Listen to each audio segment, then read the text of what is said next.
For 22 and a half years, I served in the United States Army. During my tenure, I was on many occasions asked to serve as the official, unofficial UFO consultant dealing with UFO matters in the areas of my assignment. As a result of my involvement, I was able to ascertain that the United States government knew a whole lot more about UFOs than it was telling the American public. That there was an intelligence involved, that there was a highly evolved technology. I learned that to a degree we were carrying on a dialogue with this intelligence. We were making every effort we could to acquire this technology and make it part of our own existing technology. We did this, I was told, in the interest of national security. We also had an officially sanctioned deception program. This was in total disregard as to the impact this would have on the individual witnesses and also on their families. This ultimately led to my disillusionment with the program and my involvement in it. I sincerely feel that no government has the right to destroy the lives of the people which it is supposed to serve. While I was in the military and I got to the point where I was no longer interested in trying to be part of the program and actually was going against the program, and I started to be very open and talking about what was going on. This resulted in every effort being made to try to destroy my military career. I was threatened and they even tried to force my military retirement, or I could face possible court-martial. These actions failed, of course, as you know. At one point, I even had an individual come up to me, point a gun at my head, and inform me we could have a training accident, and this would end this foolishness once and for all. I firmly believe that those of us that served in a capacity of the U.S. government in some form or fashion, and who were exposed to the truth, we have a moral obligation to the UFO witnesses, the real victims of the UFO phenomena, to expose once and for all this policy and to reveal the truth, and that is, we are not alone in the universe. Robert Dean has a list of credentials a mile long. He served 4 years from 1963 to 1967 at Supreme Headquarters Allied Powers, Europe, the military arm of NATO. He was an intelligence analyst with a cosmic top-secret clearance. Well, Don, it began for me in 1963 when I was assigned to the Supreme Headquarters Allied Powers in Europe. I arrived in the summer of '63 and I was assigned to the Operations Division. I was further assigned to what we call SHOC, the War Room, the Supreme Headquarters Operations Center. And at that time I was given a cosmic top-secret clearance, which was and still is the highest level of security access that NATO has. When I was assigned to the War Room, I learned that a study had been initiated in 1961, and everybody was talking about it. They were gossiping about it. And the subject was UFOs, and that intrigued me a bit. When that study was concluded in 1964 and it was published, and I was still working in the War Room at that time, I had access to this document. I had a chance to read it. And having been exposed to it, I must tell you honestly that my life has never ever quite been the same. Because I read first-hand reports, verifiable NATO military material that indicated that the UFOs were not only real, that they represented something far beyond anything I had ever imagined before. When the study was concluded in '64, they concluded that there were 4 different groups apparently coming and visiting us. Out of those 4 different groups, one group looked exactly like we do, so much so that they could sit beside you in a restaurant or in an airplane or in a theater, and you'd never know. And that particular point bothered the military guys a lot.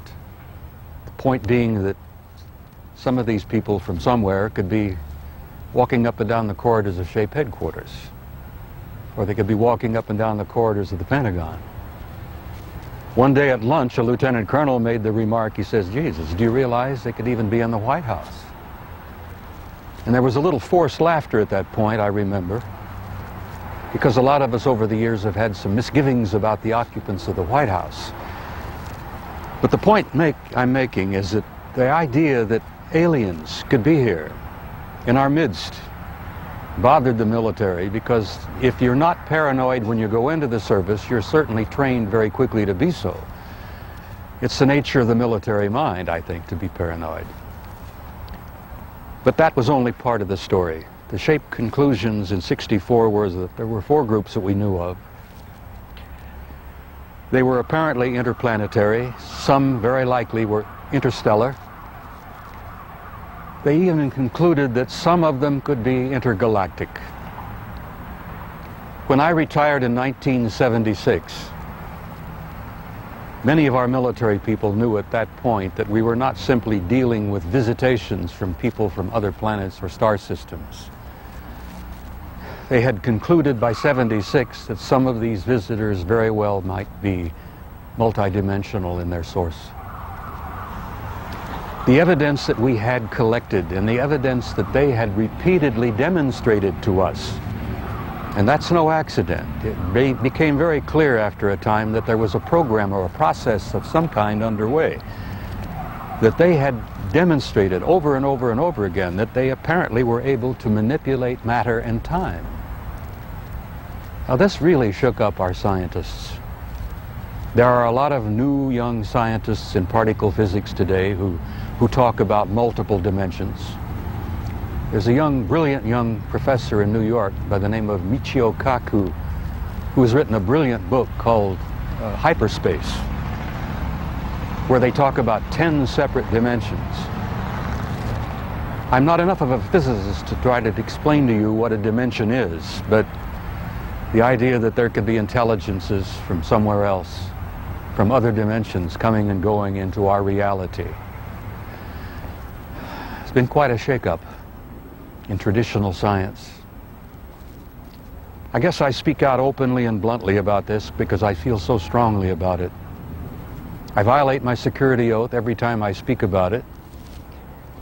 I do it intentionally, and I do it on purpose, because I feel so strongly that the American people not only have a right to know the truth, but they have a need to know the truth. The truth, Don, apparently is simply this, that we're not alone, we've never been alone. We are apparently part of an infinite universe filled with intelligent life. I find that exciting. It doesn't frighten me. The SHAPE study concluded in '64 that if they, whoever they were malevolent or hostile, that they could have taken this planet and cleaned it up and eliminated us, turned us into dog food or whatever, a long, long time ago. That the historical evidence indicates that they've been with us a long time, and I've concluded that we had what I like to call an intimate interrelationship with at least one of those groups, the group that looks exactly like we do. And that point is, I don't like the word alien. I don't think the term alien is appropriate at all here. I like to refer to them as family.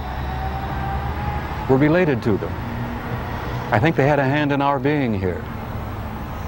And I think the time has come where we're about to meet our extended family.